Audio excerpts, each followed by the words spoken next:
Para irnos a la pausa, quiero dejarte con una pregunta, ¿verdad? Es decir, la decisión de Pedro Ignacio Meza de esperar a que un elemento que era necesario para nosotros, porque un elemento menos nos iba a afectar muchísimo, porque nos íbamos a enfrentar con 1.500 toneladas de diferencia, ¿verdad? Sí. Entonces, la gente suele decir que él hizo mal en esperar tanto tiempo, ¿verdad? Y lo segundo, ¿verdad?, que pasar enfrente hizo que todo lo que se diseñó, el plan, ¿verdad?, fracase, que se caiga. Sin embargo, hay especialistas de la Armada que decir que donde él se posiciona utilizando la posición de la artillería en tierra, dicen que fue algo brillante. Sin embargo, eso es algo que no se suele decir. Quiero que me contestes qué vos pensás de la decisión de nuestro Comodoro a la vuelta de una breve pausa, señoras y señores, porque no podemos perder un minuto con nuestro entrevistado de lujo hoy. Volvemos enseguida. El estridor de las armas, con la conducción de la historiadora Noelia Quintana por Radio Ñandutí. Ahora también podés vernos y seguir bien informado las 24 horas desde nuestra cuenta de Twitch, @Nandutí1020am. @Nandutí1020am. Ñandutí, ahora también en Twitch. Mantenete al tanto de las últimas noticias de manera rápida y divertida en nuestra cuenta de TikTok, @Nandutí1020. @Nandutí1020. El futuro de la historia está aquí, en Ñandutí 1020 AM. Te acompaña las 24 horas. 24 horas. El estridor de las armas.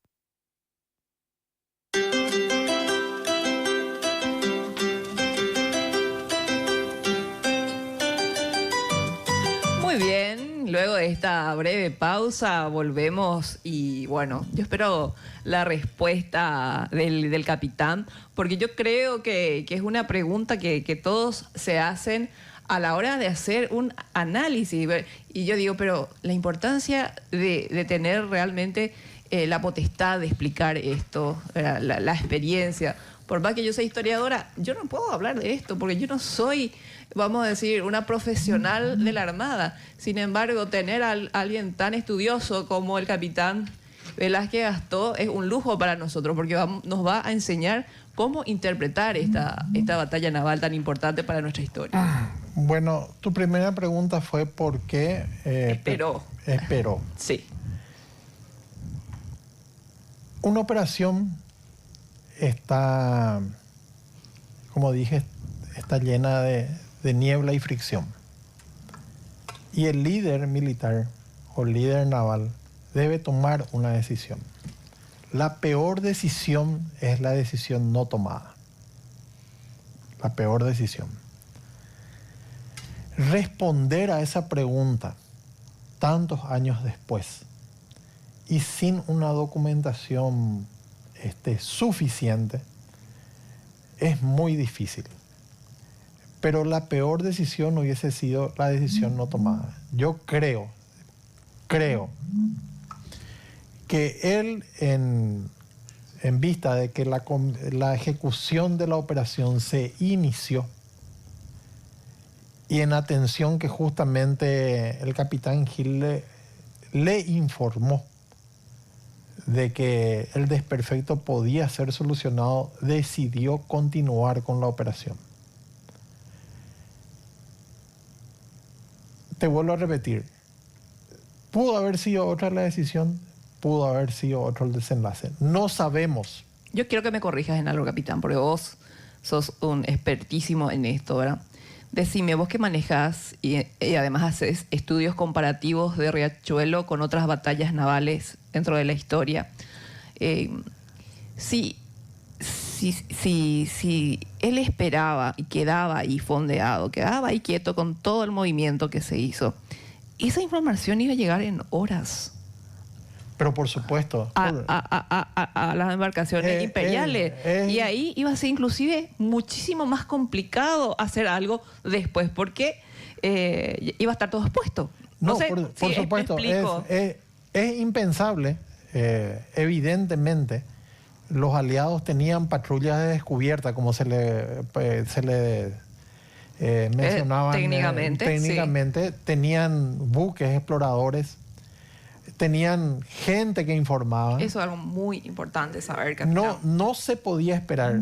Aparte, no sabemos, porque imagínate, el 10 a la tarde le informa López a Gil y a Mesa de la operación, reúne un consejo de guerra, se toma una decisión de atacar en tan poco tiempo. Lo que yo carezco es de los elementos que le llevó a tomar a López una decisión precipitada. Desde lo que vemos en la cronología de los informes nada más. A lo mejor López y Mesa sabían algo más que nunca quedó plasmado en un papel. ¿Puedo aportar y decir algo más, capitán? Sí. Juan Crisóstomo Centurión, al hablar de Riachuelo, nos dice que López, como ellos tenían sus patrullas, nosotros también teníamos nuestro sistema de inteligencia. Y dice que López se enteró, llegó informe de inteligencia militar a sus manos, que los muchachos se pasaban pescando, se pasaban durmiendo, es decir, estaban muy relajados por su capacidad militar, ¿verdad? Eso nos informa Juan Crisóstomo Centurión, ¿verdad? Y ante eso, ¿verdad?, él quería justamente utilizar ese factor sorpresa aprovechando el relajamiento de la Armada Imperial. Sí, pues es totalmente... Y eso lo dice Crisóstomo Centurión, nos cuenta ese detalle. Y eso se ve en el desarrollo propio de la batalla. Porque la flota paraguaya, si esa tripulación estaba alistada, adiestrada y con alta moral, ningún buque paraguayo hubiese salido de ahí. Por el poder de fuego comparativo, por el tonelaje comparativo, estamos hablando prácticamente de 10-1 en comparación de tonelaje. Así, y sí, ¿verdad? Entonces, no creo que sea un error tan grande aprovechar esa realidad del enemigo. Sí, no, es que no. La palabra error hay que erradicar. ¿Qué puedo utilizar ahora para cuando a mí me toque explicar, Riachuelo? Se dieron circunstancias que están apreciadas dentro de la estrategia general, dentro de la estrategia operacional.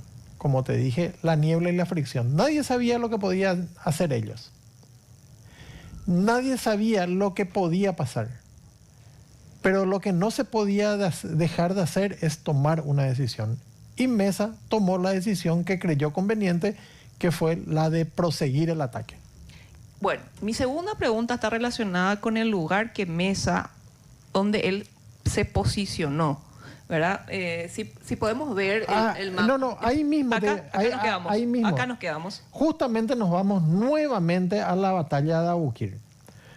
En lo que fallaron los franceses, ahí tenés en una ilustración, en la parte de la tierra, lastimosamente, voy a acercarme.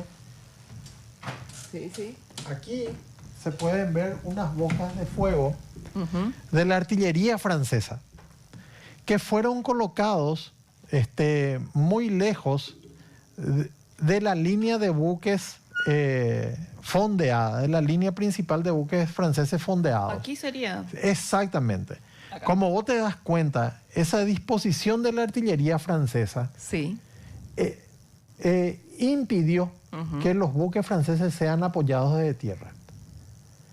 Yo creo, por la acción y por la disposición de la artillería de Brugués, estaba en el lugar que estaban, había suficiente agua para que la flota paraguaya se protegiese con esos cambios. Ahora vamos a ver el mapa de Riachuelo, por favor, para poder entender dónde se posiciona el Comodoro paraguayo, ¿verdad? Sí.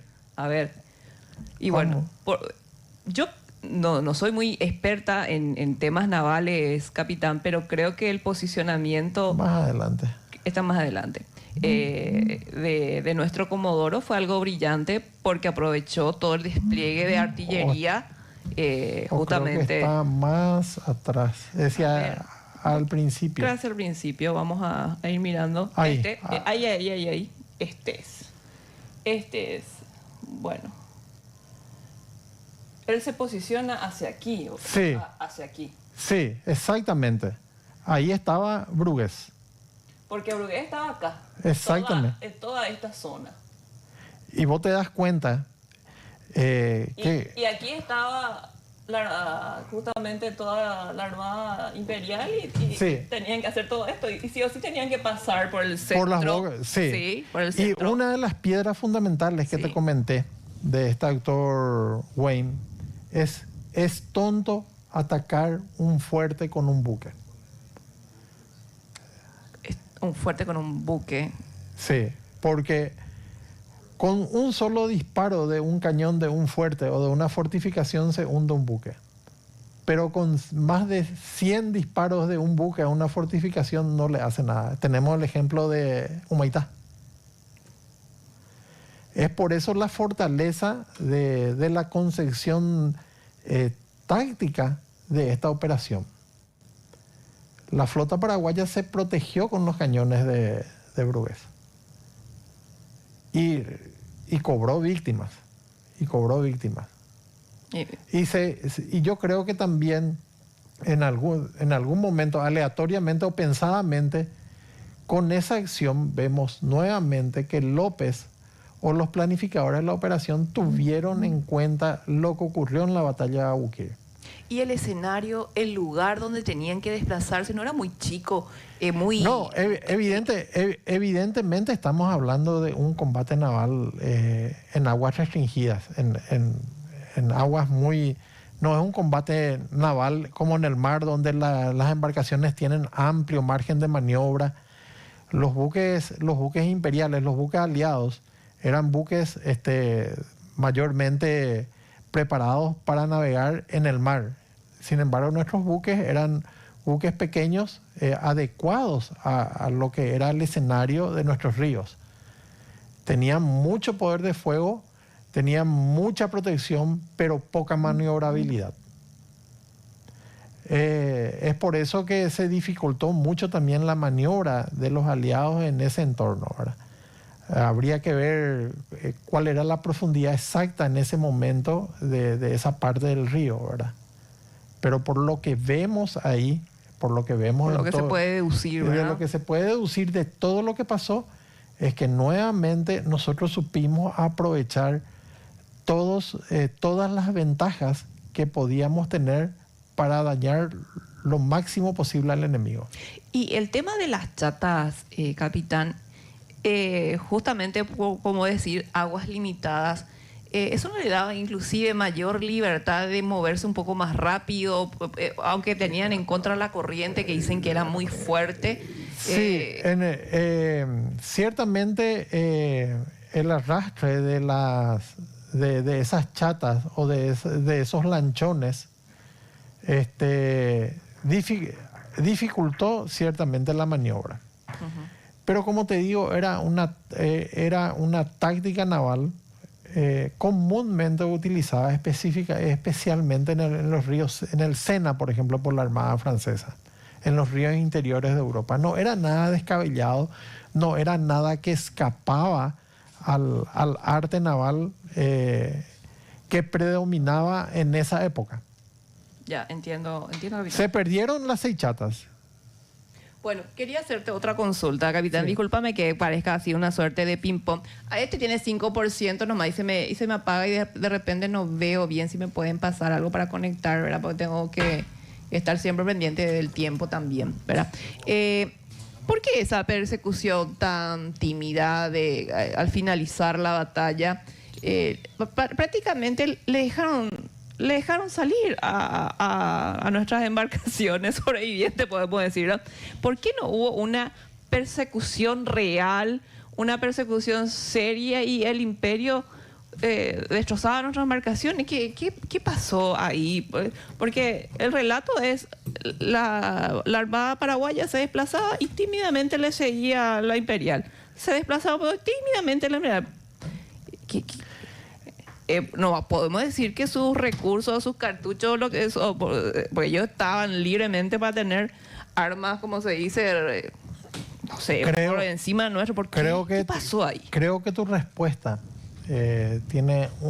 tu pregunta, perdón, tiene una respuesta. Y es la aversión al riesgo, el temor al riesgo. Pero eso no es cobardía. Discúlpame que lo exprese así tan sinceramente, pero mis oyentes saben que yo hablo así rápido y sin mucho maquillaje, ¿verdad? Yo creo que el comandante brasilero decidió proteger sus medios que perder sus medios. Y podía perder sus medios con embarcaciones, con las categorías y con las características que teníamos nosotros. Es que de hecho perdieron. Sí, ¿verdad? Es decir, uno más se fue a pique. Sí, de hecho perdieron una embarcación de casco de hierro con armas modernas. Perder otra embarcación sería una humillación total al imperio y uno ya es una humillación. Sí. Frente a quien te hundió, ¿verdad? Hay que recordar que la historia de Riachuelo en Buenos Aires no fue contada tal cual ocurrió. Fue disfrazada, se pintó y se transmitió hasta nuestros días como una gran victoria aliada, siendo que ellos después se replegaron. ¿Cómo se entiende eso para nosotros que no somos tan técnicos en lenguaje militar? ¿Qué significa? ¿Por qué se replegaron? Por la aversión al riesgo, nuevamente, por el temor de seguir perdiendo embarcaciones y tal vez por no tener la capacidad de reponer esas embarcaciones perdidas. Te quiero hacer una pregunta un poco delicada, pero te la quiero hacer, capitán, ¿verdad? Y espero no ponerte en una situación complicada. ¿Por qué no se conmemora Riachuelo aquí en Paraguay? Es una buena pregunta. Es decir, yo estoy hablando del punto de vista militar de la Armada, de tu arma, capitán. Bueno, tal vez no recordamos como deberíamos recordar, como una victoria que fue que garantizó la libre navegación de las aguas metropolitanas paraguayas para apoyar el ejército que estaba empeñado en la campaña de Corrientes. Y yo creo que no es culpa de los hombres de la Armada ni de los líderes militares actuales, sino más bien creo que es una cuestión psicosocial entera del pueblo paraguayo. Nosotros,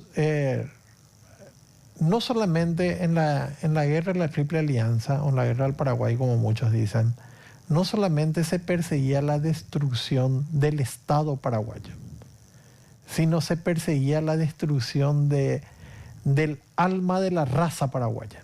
Un exterminio. Era una guerra de exterminio. De la nación paraguaya.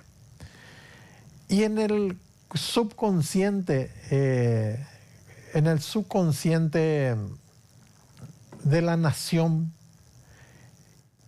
todo lo que pasó en la guerra, tenés que recordar también que en los primeros años, posterior a la guerra y en los primeros años del siglo XX, hubo una campaña muy feroz contra toda la guerra de la Triple Alianza en general y contra López en particular. Pero a partir del 69 no se podía hablar de López, ¿verdad? Claro, por decreto de este gobierno de títeres, ¿verdad? Si vos hablabas bien de López, se te podía sacar tu... Y eso quedó muy hondo. Imagínate, nosotros en la Armada festejamos el 12 de septiembre como el Día de la Armada, es el Día de la Virgen Estela Maris, ¿verdad?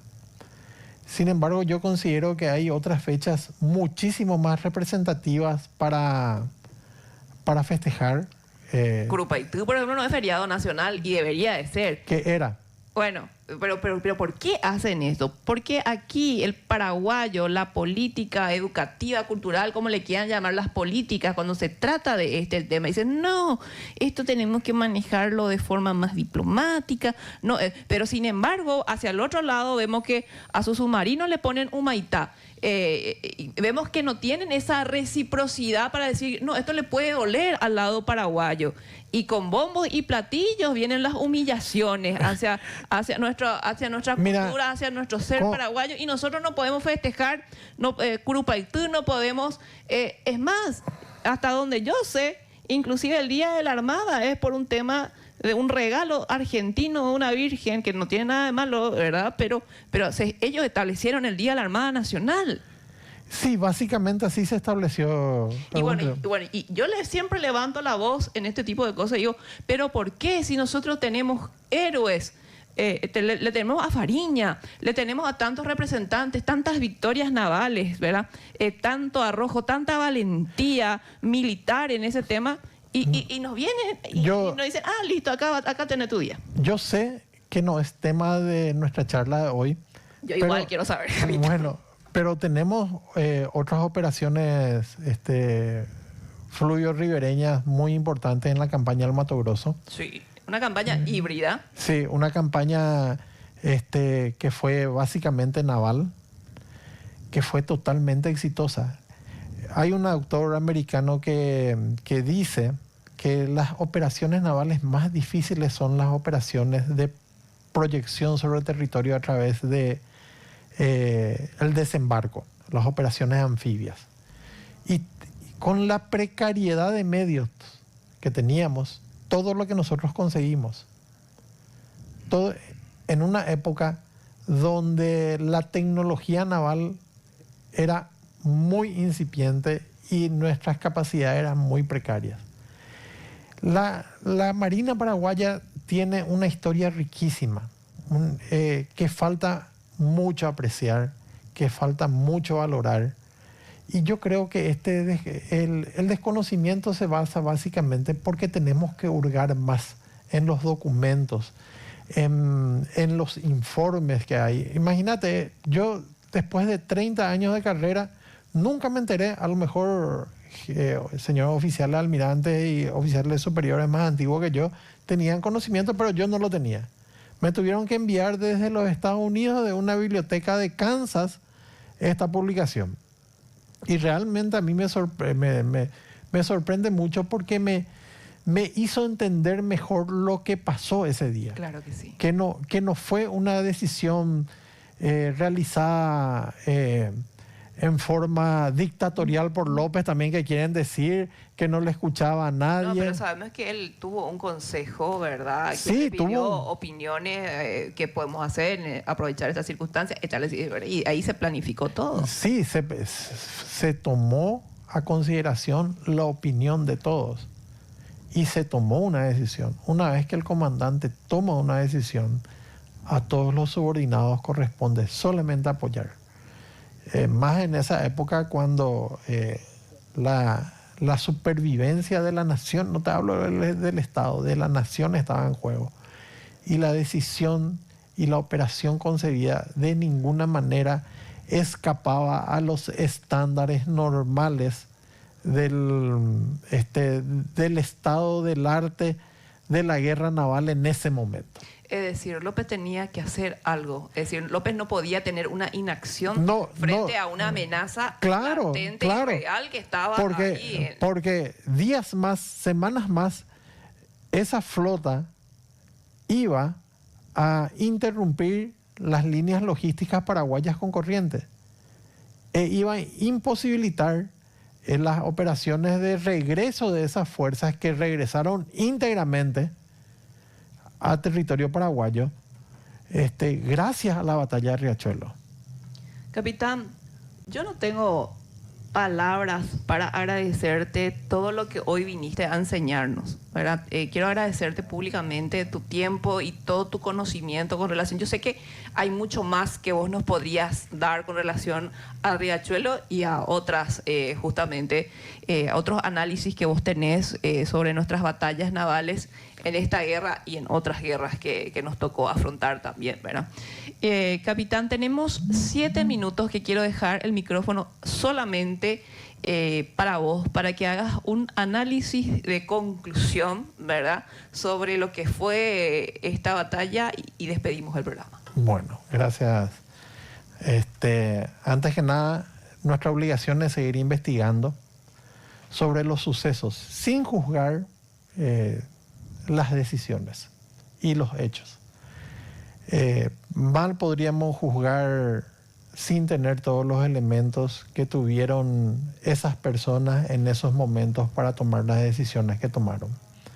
Desde el punto de vista estrictamente del arte naval, te puedo decir que la batalla de Riachuelo fue concebida racionalmente. La misión que se le encomendó a la flota paraguaya fue una misión estándar para armadas como la nuestra en ese momento. Todas las armadas que eran costeras o de países pequeños, tenían que atacar al enemigo que estaba en sus aguas y tratar de interrumpir sus operaciones. Los medios que teníamos, uno, se dice que la táctica, es decir, que la tecnología condiciona la táctica. La tecnología condiciona la táctica. Y uno combate con lo que tiene. Nosotros decidimos un modo de acción, una táctica, utilizamos una táctica conforme a los medios y a la tecnología que teníamos disponible en ese momento. Fue totalmente racional. Se basó, según mi apreciación, en otra batalla naval, como la batalla del Nilo o Abukir, en la que Horacio Nelson salió victorioso. La disposición de los buques son semejantes, Sí. Las horas planeadas para el ataque son semejantes, se basaban en el uso de la sorpresa y de la oscuridad. Se modificó las deficiencias de la artillería francesa en la batalla de Abukir y se fortaleció en la batalla de Riachuelo. El objetivo se cumplió, atacar a la flota invasora. Ese era el objetivo. El objetivo se cumplió de dañar a la flota invasora.